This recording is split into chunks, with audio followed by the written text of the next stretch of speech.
Welcome everyone to the Tonto's Demise Week 3 recap. That's right, my friends. We are in a whole new world. A world where 175 to 190 points, it's not good enough anymore. I think we established that in the first 2 weeks. Week 3 was a bit of a slowdown. But we only had two 200-point scores this week, which bumps us up to 10 in 3 weeks. But fortunately for everyone else, those two teams went against each other, and everybody else was actually kind of looks more like last year's scores, or back to normal, I guess we could say. But, however, that being said, I certainly wasn't comfortable with the score that my team put up, even though it was decent. I would have gotten a win against probably half the league, if not a little bit more than half this week. It's definitely not a total that I'm comfortable with going forward, putting up every week. Last year, any other year in the last, probably any year in the last 10 years, I would be more than happy putting up 170 points a week, as my team did this week. However, whole new world. So I am not comfortable with 170 points a week anymore, and neither should you be. That being said, also, I should point out that and I said last week, this season, so far, just some crazy point totals. Jay has scored over 200 every week. He's 3 for 3, which is just bonkers. And it's mostly on the back of Drew Brees, who has been putting up 80. He's gone every other week. He's putting up 80, 85 points. That's where it's all been coming. I think that's where a lot of these points have been coming from, is just ridiculous quarterback totals, like we've never seen before. And I don't know how long it's going to last. I assume, and I'm going to probably end up saying this every week, that one of these weeks there's going to be a correction that starts with the defenses and catching up. But yeah, it used to be, if your quarterback put up 60, that was great. That was a fantastic week. But so far this season, it's just that some of these QB point totals have been just sick. Adding on to that, with the new points for everybody, it's just been an interesting year to watch so far. But anyway, that's pretty much enough rambling about the point totals and what's been going on. Let's get into the matchups from week 3. I think first we will talk about the ones that were not really close or decided before Monday night. So let's get into the first one. As we usually do, we start with the defending champion, Springfield Isotopes, this year, going up against Space Antelope. And Space Antelope's team never made it out of bed on Sunday morning, I guess. As they posted the lowest point total of the season so far. And Detling's team, I'm afraid you are knocked out this week, having that lowest point total of the year. Anyway, the final score was Isotopes 170 to Space Antelope 111.9. Let's check these lineups. We had Mahomes versus Rivers, 55 to 37 for Mahomes. Isotopes receivers, AJ Green, Tyreek Hill, Mike Williams. Plugged in Mike Williams there. Thought maybe Detling would notice that in the podcast preview there. Plugged him in because you got Phillip Rivers. If you had switched out maybe somebody else, I might have put Amendola back in there. But it turned out to be a good play, as both of Phillip Rivers' touchdown passes conveniently went to Mike Williams there. So He might actually end up becoming an every week starter here, the way it's going here. But anyway, AJ Green, Tyreek Hill, Mike Williams, 11, 7.5, and 24 respectively. For Space Antelope, Julio, DeAndre Hopkins, and Larry Fitzgerald. Quiet game from those guys this week. Hopkins and Julio both had 14.6, and Larry Fitzgerald only had 3. For running backs, Isotopes had Dion Lewis and James White. Jaleel White. Plugged in the Urkel avatar there for a few days there. Not sure if anybody, I guess if you listened, you would have had to listen to the podcast to pick up on that, if anybody noticed. But anyway, Dion Lewis, James White, 7 and 14. For Space Antelope, he had Kenyon Drake and Philip Lindsay. Why do I think I said this last week. Yeah, it's Philip. I keep wanting to say Patrick, but it's Philip. Really highly disappointing match performance this week from those guys, as Drake and Lindsay combined for only 5 points. 3 from Drake, and Lindsay only got 2 before punching somebody in the Ravens game, or at least attempting to throw some punches, I guess, and he was ejected. Tight ends, Austin Hooper, 7.3 versus Kittle, who had about 15. So, good performance there for Space Antelope, doubling up the Isotopes tight end. But then in the flex, we had Todd Gurley versus Chris Hogan, and that went to Gurley, 27.5 to 6. Kickers, Lutz versus Crosby for the Isotopes. Lutz was on Space Antelope. He had about 15, and Crosby went for only about 6.5. Defenses, Isotopes had the Jets defense on Thursday night there. Yahoo says 7. I'm pretty sure the actual total was 10. And Space Antelope also had their defense. They also say 7 on Yahoo. But I am pretty sure that the actual total was, I think you lost points. I think it was actually only 1 because they lost the game. I think when they went for it on 4th down deep in their own territory, which resulted in a Lions field goal near the end of that game, pushed their total up to 26 instead of 23. So you lost 3 points there. That was too many points given up. They only had 1 sack and 1 turnover. You lost points for the loss, and they gave up big yardage, I think, both on the ground and in the air. So New England Patriots defense only went for 1 point this week. And said all those single-digit point totals, never a good sign for your team's chances each week. And as for Space Antelope, he fails to get his first win. He drops to 0-3. Not yet in the basement. He is in 11th place, while the Springfield Isotopes managed to stay in first place and are still undefeated at 3-0. All right, then we had Gags to Riches versus the White Wolf. This one was pretty much decided going into Monday night, as the White Wolf was down about 60 or 70, and he had Juju Smith-Schuster and Boswell, the Steelers kicker. Got about 25 points from them to make this a 40-point difference there. So make it at least a little bit respectable, but it was not nearly enough.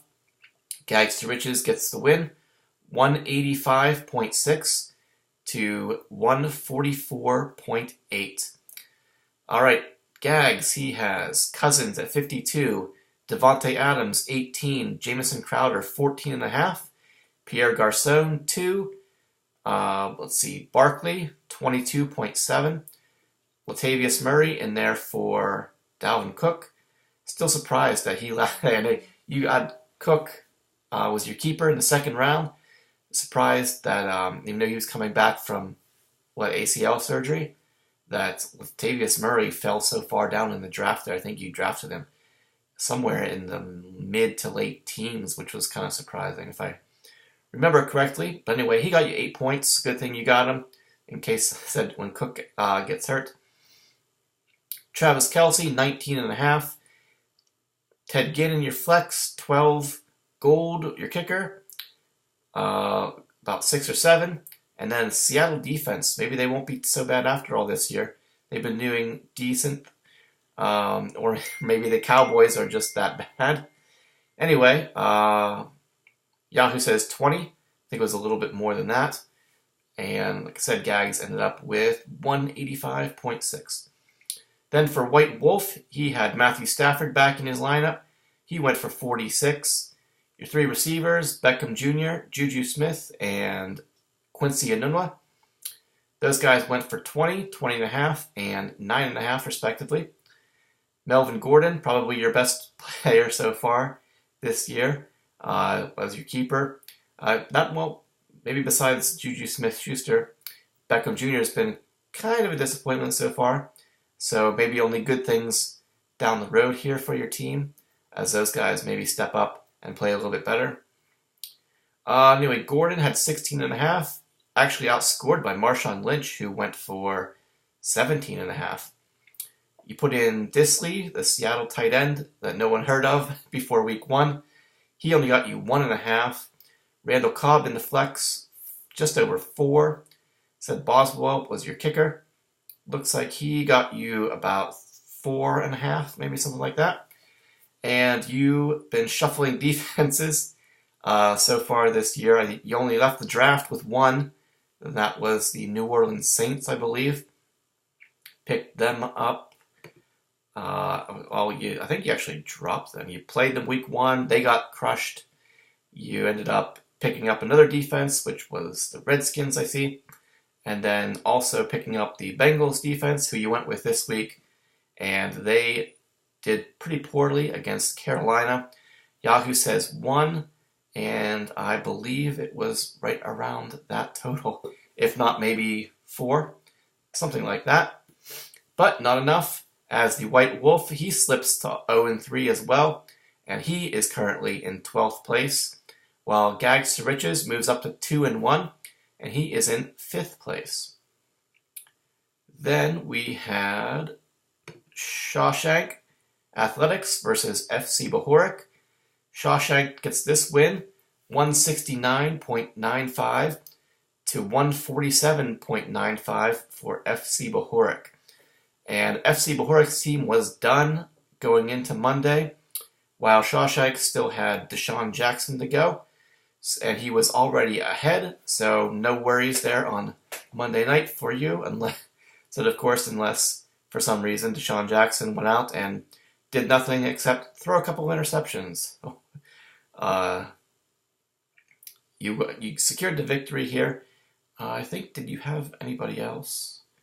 I don't think so, because Deshaun Jackson only got you about 6.5, so fortunately for you, you were comfortably ahead for good in that matchup. Anyway, Shawshank, let's go down your lineup. Aaron Rodgers, about 50 points. T.Y., 10. Allen Robinson, 8. And then the big one here for you was Robert Woods with 33.5. Running backs, Crowell and Kerryon Johnson. 2 touchdowns from Crowell in his revenge game against the Cleveland Browns, even though they ended up losing. He got you 19 points. Kerryon got you 100 yards, so that gives you, because they're getting over 100, that's an automatic 13. Plus he had a couple catches there. Looks like he got you exactly 16. Engram, your tight end, 3 points. Deshaun Jackson in the flex, 6.5. Bryant, your kicker, about 3.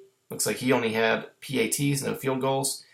And then surprisingly, Jacksonville defense, a couple of sacks, but they got actually, Yahoo says 9, but I think it bumped up a little bit because the yardage totals were pretty good, even if it was a 9-6 score, even though they lost. I think your total was closer to 20-ish. Said even though they lost, the score was pretty low. Sorry, I feel like I'm going to sneeze, and there it was. Excuse me. But it was enough to get the win over FC Bohoric this week. His quarterback, fortunately, I guess, for Justin, he did not get, this didn't happen until the fourth quarter when Garoppolo had already got you 45 points. Maybe he would have, if he'd stayed in, maybe something good would have happened there between him and Goodwin to cover that 22-point spread in this matchup, but it was not to be. As Garoppolo, he is now done for the year with a torn ACL. So FC Bohoric, I think he's got Andy Dalton on his bench. Other than that, might be scrambling a little bit to find a backup quarterback. We'll see what he does there. His receivers, Keenan Allen, Keelan Cole, and Marquise Goodwin. They went for 5.5, 9, and 12 respectively. Running backs, Kareem Hunt and Bilal Powell. 16.5 for Hunt and 7.5 for Powell. Gronk only put up 9 points this week. Kenny Stills in the flex, another touchdown for him. He got 15. Picking up your kicker, Bailey, the new Minnesota kicker, and he actually got you 0. And then your Rams defense. Looks like they had a couple turnovers, a touchdown. Yahoo says 20. It was probably actually more towards the 30s there for you. I think the Rams did, or the Chargers did put up a decent amount of yardage there against them, so it wasn't a big bump up, but I think it was closer to 30 there as your total. But not enough to get past Shawshank Athletics as he moves to 2-1. He is in 7th place, while FC Bohoric drops to 1-2, and he is in 9th place. Alright, so these matchups that went down to Monday night.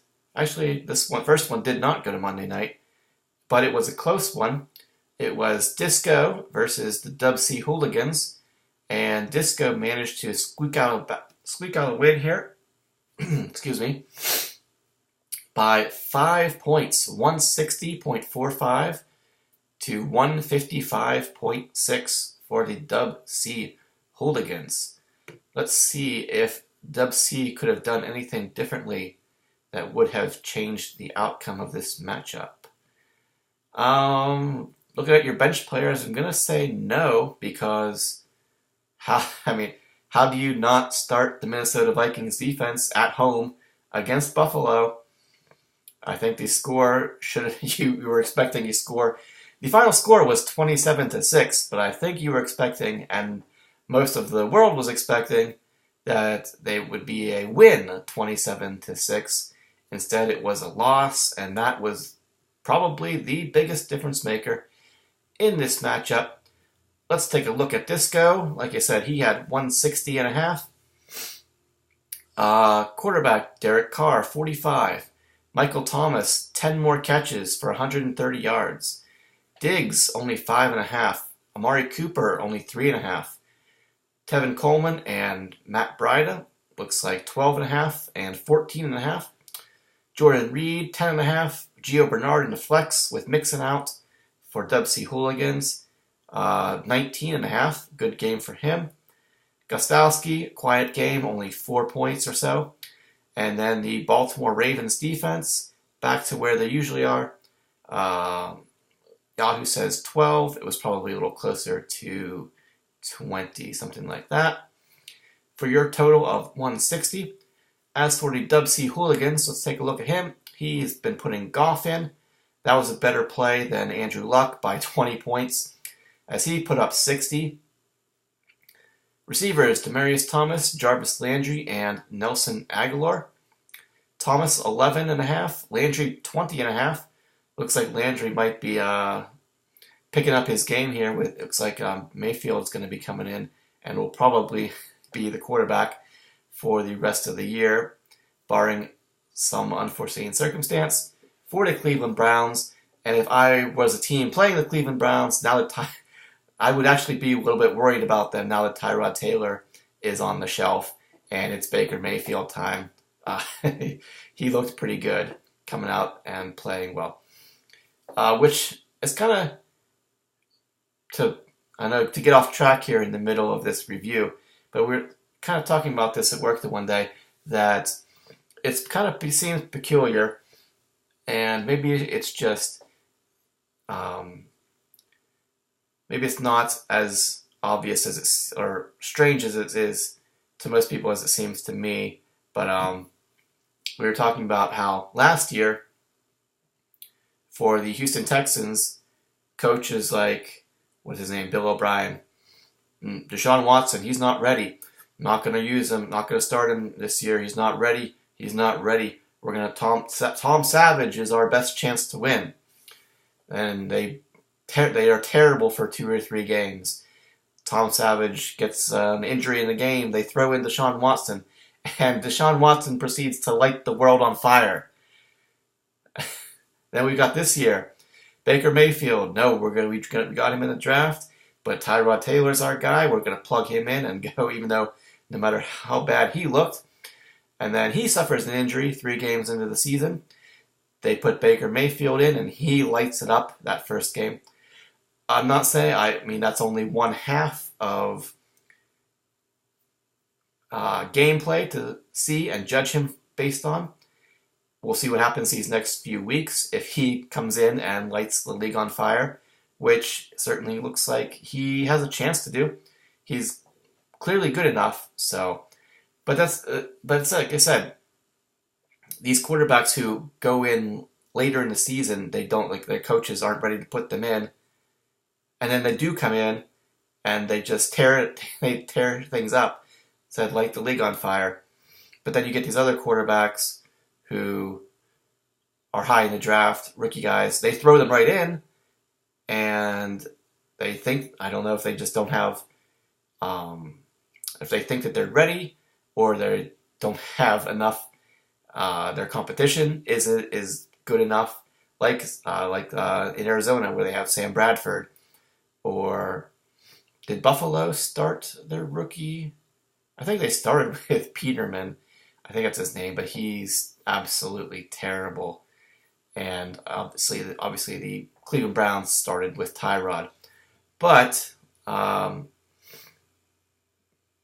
now these guys are getting their playing time. I guess Sam Bradford maybe. I'm not even sure what these guys' names are that are coming in. But anyway, the guy from Arizona didn't really seem to do too much. But the guy from Buffalo came in and led them to a win at Minnesota. So maybe he's going to turn things around for that team. Looks like Mayfield might turn things around for the Browns a little bit. But again, it just seems confusing. And I'm not a football coach, and I assume that those guys know way more than I do about the situations on their football team and what's going on. But it's just always, it just seems peculiar to me how the way that has turned out, where the quarterbacks that they initially didn't want to put in because they said they weren't ready, when they actually do come in and they just tear shit up. And you're like, why didn't you start these guys from the beginning? They're clearly really good. So, I don't know. Anyway, digressing like Detling here. Alright, Jarvis, we were talking about the Browns and Jarvis Landry. That's where we got distracted here. But anyway, then we had Nelson Aguilar, 6.5 points. Let's see. Running backs were Chris Thompson and Corey Clement. Probably also a big difference maker here, as Chris Thompson only had 1 catch, and he must have been for 0 yards, and he only had 17 rushing yards.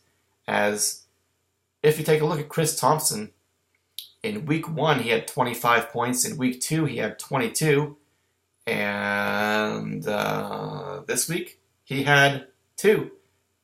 So in a 5-point margin of victory here, or I guess defeat for Dub C Hooligans, a lot of things that could have, or at least should have, and could have gone the other way, and maybe knocked Disco from the ranks of undefeated there.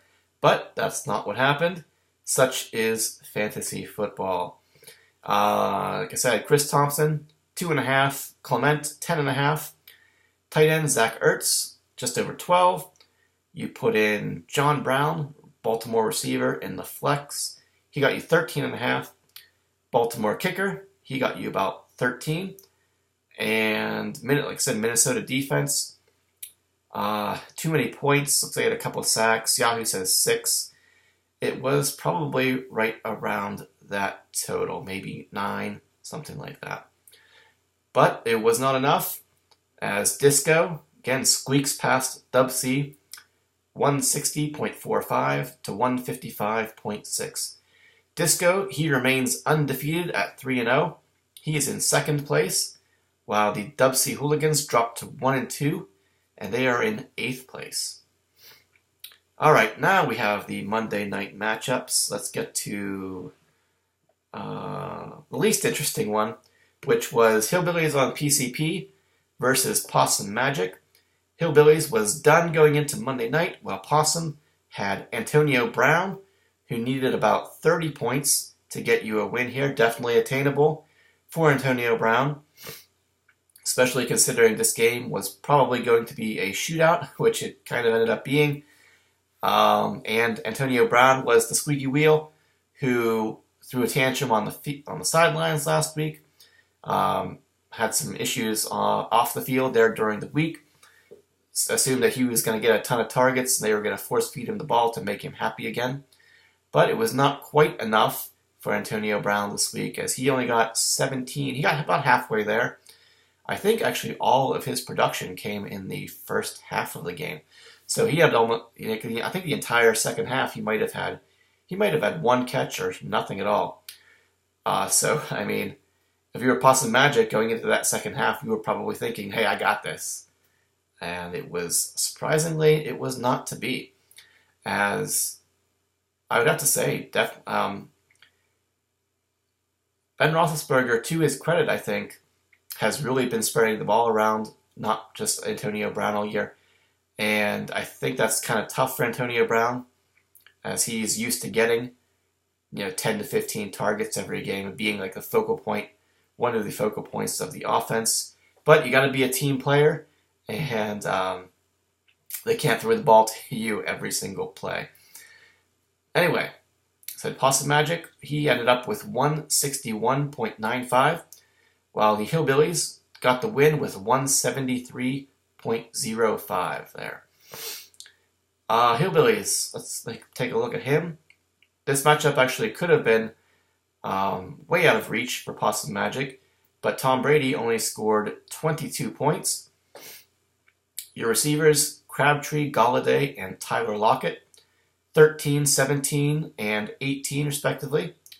Running backs, David Johnson and Christian McCaffrey, a PPR powerhouse running back combo. Johnson 16 and McCaffrey 24.5. Ebron, your tight end, 8 points. Jordan Howard in the flex, he got you just over 16. Kicker is Butker from Kansas City. Looks like he had a couple PATs and one field goal. He got you about 8 or 9. And then you picked up and played the Cleveland Browns defense, which turned out to be a good play as they had a couple turnovers. Won the game, did pretty well in terms of yardage there too, as the Jets played well in the first half and then just vanished in the second half there and ended up losing the game. Yahoo says 17. I actually think it might have been closer to 25 to 30. Actually, might have been around 30. Actually, so that was a pretty good plug and play there on Brian's part. But it was enough to get that win. Set over Possum Magic narrowly. Like I said. Okay, let's take a look at his lineup. He's rolling with Deshaun Watson again, who I think he took out last week. Popped Alex Smith in there, who I think that last week they pretty much were about the same total.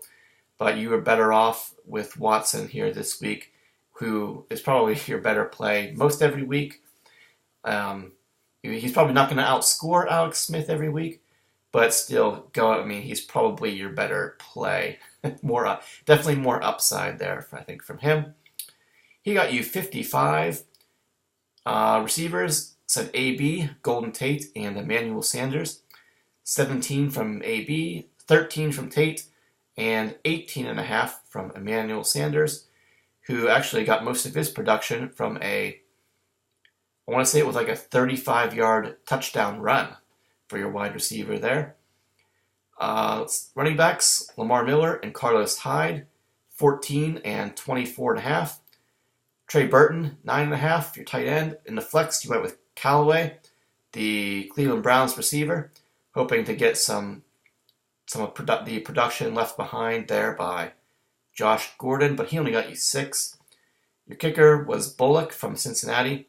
Looks like he only had a couple PATs and he missed a long field goal. And then you went away from your Carolina Panthers defense this week. Perhaps a difference maker here as well with your the two team, both of you guys and your choices of defenses. As Brian picked up, plugged and played the Browns defense, while Tree decided to flip out the Carolina Panthers, and he went with the Green Bay Packers against the Redskins this week. They lost the game. They gave up too many points. Looks like they only had 1 turnover. I know Adrian Peterson had a big game. I'm not sure about Alex Smith there. Looks like he had 200 yards or so, 250. So Yahoo says 3 on Green Bay's defense and says 17 for Carolina's defense. So you made the wrong choice there, and it cost you because I believe Green Bay's defense, I think 3 was actually their total, because I did not have to add any points to your Yahoo score there, because your kicker had no fractions to add and your defense was correct. So I think that was what happened here. Green Bay's defense only got you 3, and that was the difference here. Said what was the margin? 12 points. So some bad decisions there. Easy for me to sit here and look back and say that those were bad decisions, but they're bad decisions now. But probably not. They weren't so bad going into the weekend here. So, but that's what happens. Hillbillies on PCP. He moves to 2-1. He is in 6th place. While unfortunately for Possum Magic, he remains winless. He's one of the 3 winless teams so far at 0-3, but he's at the top of the pile in terms of 0-3s, as he is in 10th place. Then we had the Slugfest. Last matchup of the week came down to Monday night, and this one was a slobber knocker, as the Mighty Midgets were going up against the Bad Luck Bears. Mighty Midgets, he had Ben Roethlisberger and Chris Godwin, while, the Bad Luck Bears had Mike Evans and James Conner.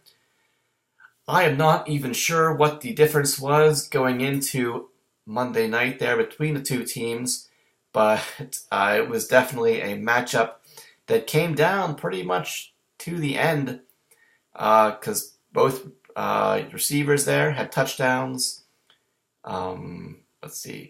Conner looks like if he had scored a touchdown, this matchup would have been different, but looks like he did not this week.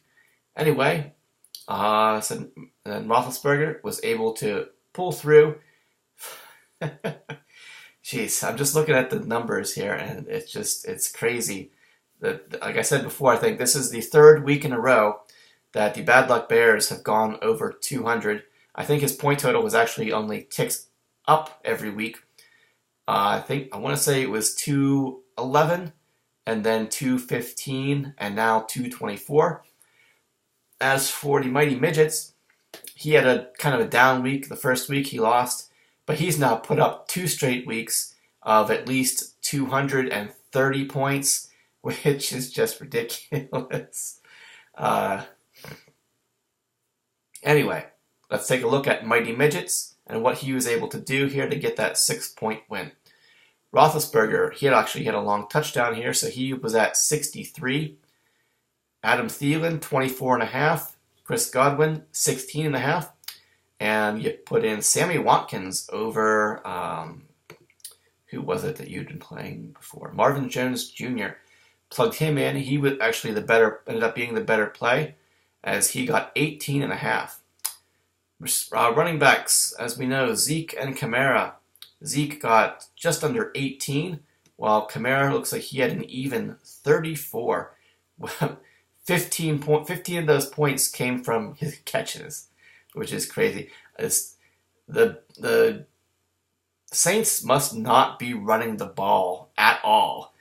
I mean, I haven't watched any of their games yet, but I can only assume that they must not be running the ball. If Kamara is having 10 to 15, if both Kamara and Michael Thomas are catching 10 to 15 passes every week, yeah, I don't know if it's going to change. They're waiting for Ingram to come back, but it was definitely unlike last year when they established the running game. But this year, maybe it's just because of the defense, but this year has been pass like crazy. And fortunately, it wasn't quite enough here for the bad luck Bears, for Mighty Midgets. Your tight end, Jared Cook, 8 points. In the flex, you have Alex Collins. He got you finally a pretty decent score there, 16.5. Your kicker was Prater from the Lions. Like I mentioned, he was the one who kicked that field goal that put the Patriots defense at too many points there. I think he had actually 4 or 5 field goals. He did pretty well. Yahoo says 13. It was probably closer to 14.5. And then you actually made a good choice with your defenses. I think you have 3 of them, which, I mean, looking at them, it was a pretty obvious decision here, as you had the Dolphins in your lineup, but your other choices were the Chargers against the Rams, which you'd probably want to avoid that, and Detroit against New England. On paper, and going into the matchup, you probably would want to avoid that. However, it actually might have been a decent play because the Patriots just did not look very good. But Miami's defense looks like a couple turnovers, couple of sacks. Yahoo says 15. It was probably somewhere in the 20s, actually. And with all those point totals, said thanks to Roethlisberger and his long touchdown, said Chris Godwin getting a touchdown, it was enough on Monday night there to just get past the bad luck Bears. As let's take a look at his lineup. Said Drew Brees is his quarterback, who went for 86.5, and that is, let's see, he went for 78 in week 1, back down to earth, I guess, at 48 last week, and then jumping up to 86 this week. It's almost more difficult not to score 200 when you're getting almost 100 from just your quarterbacks. It's been a crazy quarterback season so far. I don't know, I'm sure everybody has noticed, but I've definitely noticed, watching all the scores here and doing the recap stuff here. But anyway, then your receivers, you had Mike Evans, Brandon Cooks, and Will Fuller. Said Evans, he had 25.7. Cooks had an even 16, and Fuller was just over 21. Your running backs, James Conner had 14.5. Maybe another big difference maker here was you put in Rashad Penny, the running back from the Seahawks, and he only got you half of a point. You didn't have Devontae Freeman because he's out with injury. Sproles looks like he didn't play either. And looks like your only other running back, which you had in the flex, was theoretically, that was your only other running back. Let's see. If you had pretty much plugged anybody else who was available into the flex spot, this matchup probably would have gone the other way. But you did what you did, and that's the way it goes. So Penny only got you half of a point. Jimmy Graham, 9.5. And Theo Riddick, like I said, in your flex, he got 6.5. Hopkins, your kicker, looks like he had about 7 or 8. And then, again, another good performance from the Bears defense, even though they gave you a bit of a scare, because I think they were down 14-0. Ended up coming back and winning that game. They had a couple turnovers, a couple sacks, did pretty good. Yahoo says 22. I can't remember exactly what the actual point total was. It's probably closer to 30, somewhere in the 30s there. But it was not enough. Like I said, Roethlisberger just getting enough points there with that long touchdown bonus, and probably a bad move there ended up being Penny with that half a point when you only lose by 6. You really could have used something in that spot. But anyway, that's the way it goes. Bad Luck Bears no longer undefeated. He is 2-1. He is in 3rd place, while the Mighty Midgets, who are also on a roll, he moves up to 2-1, and he is right behind the Bad Luck Bears in 4th place. All right, so that is it for week 3. I think we covered pretty much everything. Like I said, Detling was the one knocked out this week. So we have had Gags, Treesice, and Detling go out from the knockout pool. Said bad luck for SD Bahorik this week as he lost his starting quarterback. Were there any other real significant injuries, things like that? I don't think so. But for the most part, as you saw with those scores, it was kind of more normal than it's been. Even though I said we had the 200 point guys go against each other, a lot of the rest of the point totals were in the 160 to 180 range there. So we'll see which way things continue to trend. If this week was an anomaly, or if the first 2 weeks were the anomaly, and we'll see. It's going to be interesting to see how things play out. Let's see. So we've got a bunch of people at 2-1, a couple people at 1-2. Said those 3 teams are 0-3, and we still got the Isotopes and Disco undefeated at 3-0. Some pretty good matchups coming up this week. It'll be fun to watch too. One of those 0-3 teams will get a win this week, as the Wolf and the Possum are playing each other. Usually, I would choose in a battle of a wolf versus a possum. I think more often than not, the wolf is going to win. However, we'll have to wait and see, because the possum has magic on his side. All right, what else do we got? We got the Kitchen of Love going up against each other. We've got Brian going up against Jay. That'll be a good matchup, as they're both 2-1. We'll see if Jay can continue his 200-point streak here. Disco versus Detling. That'll be a good matchup. Undefeated versus defeated. We'll see who can who keeps a 0 in their record there. Let's see what else. We've got Mighty Midgets, who, like I said, he's also been on a roll, going up against Shawshank. That's going to be a tough one. And Dubsy Hooligans, tough matchup versus Gags to Riches. But it should be fun to watch. A couple of these matchups are going to be consequential to the standings, and we'll see what happens. Let's see. Because as of now, said Bad Luck Bears, he is the point leader right now, as he has been over 200 every single week. He's actually got 651 points after 3 weeks. Right on his trail there, though, is Mighty Midgets, like I said, who had kind of a down week in week 1, but he has put up 200 over 230 2 weeks in a row. He's right behind you with 632. And the Isotopes are kind of up there in the same ballpark. They're over 600 with 621. Everybody else is in the 500-point range there, except for, let's see, Disco. He's getting close to 600 there, not quite there, but he is approaching it. Everybody else is in the 500, or else still down in the 400s there. So I think that should be it. So week 4 coming up, week 3 here. That's it in the books.